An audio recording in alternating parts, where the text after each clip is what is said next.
In this video, I'll show you how to change your payment method on ChatGPT.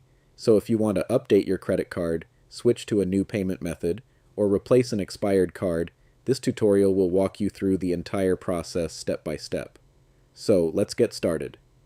First, open ChatGPT in your web browser and make sure you're signed into your account.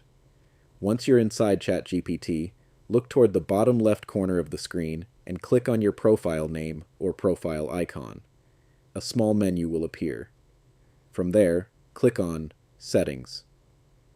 Inside the Settings window, go to the Billing section. Here, you should be able to see information about your current ChatGPT subscription plan. Now scroll down until you find the Payment Method section. Next, click on Add New. You can now enter your new card information or payment details. After entering everything, click Continue to save the new payment method.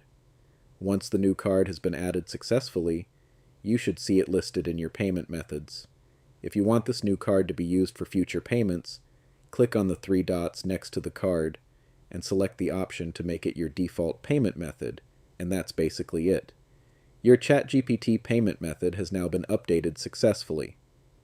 If you found this tutorial helpful, don't forget to leave a like and subscribe for more simple and beginner-friendly tech tutorials.